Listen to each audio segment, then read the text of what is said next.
3 minutes pour comprendre. Présentation du livre Le français dont vous êtes le héros, publié chez Ellipse en 2022. Pourquoi ce livre est-il intéressant? Pourquoi faut-il le lire? 3 raisons sont exposées à l'aide de cartes mentales. Première raison, c'est un livre qui permet d'apprendre en s'amusant. Il s'agit d'un livre dont vous êtes le héros, c'est-à-dire qu'il ne se lit pas en continu comme un roman. Il commence par un exposé court et particulièrement clair de la première notion à maîtriser. Le lecteur se voit alors proposer un exercice d'application.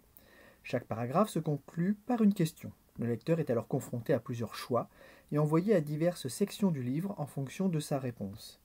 Selon ses choix, le lecteur gagne ou perd des points que le livre lui permet de noter successivement. Deuxième raison, le niveau de difficulté du livre augmente très progressivement. En effet, si le lecteur répond bien, il gagne des points et il peut alors poursuivre la lecture en abordant la notion suivante. La complexité est donc très graduelle, car on ne peut guère avancer sans avoir maîtrisé les prérequis.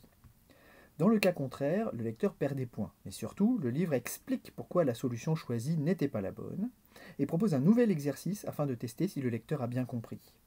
Il se retrouve de nouveau confronté à un choix, et ainsi de suite. Chacun suit donc son propre rythme, peut interrompre la lecture autant que nécessaire, et recommencer autant qu'il le souhaite. Troisième raison, c'est aussi un livre complet malgré son format court. Il est fait pour faciliter l'apprentissage. Le livre commence par l'identification des types de phrases, notamment les phrases simples et les phrases complexes. Une partie plus longue est consacrée à la nature des mots, autrement dit aux classes grammaticales des mots, en expliquant les différences entre les verbes, les noms, les adjectifs, les adverbes, les pronoms, prépositions, conjonctions, etc.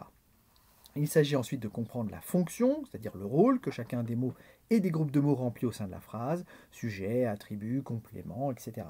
Cette section permet alors d'aborder la question des accords, notamment les règles complexes régissant les accords de l'adjectif et ceux du participe passé.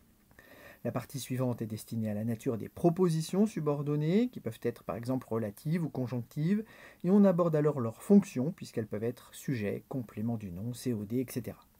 Les relations entre les propositions permettent d'aborder la question de la concordance des temps. Le livre 7 termine par des exercices de révision et de vérification générale qui permettent d'augmenter le total de ces points et de se situer par rapport à une maîtrise globale de la grammaire française. Si ce format d'apprentissage vous intéresse, Ellipse possède toute une gamme de livres adaptés dans le domaine de l'histoire ainsi que dans les autres disciplines, notamment en vue de la préparation du baccalauréat. Si cette vidéo vous a été utile, merci de vous abonner et de faire connaître 3 minutes pour comprendre. Grâce à vos likes, je pourrai mettre en ligne de nouveaux contenus plus rapidement. À bientôt.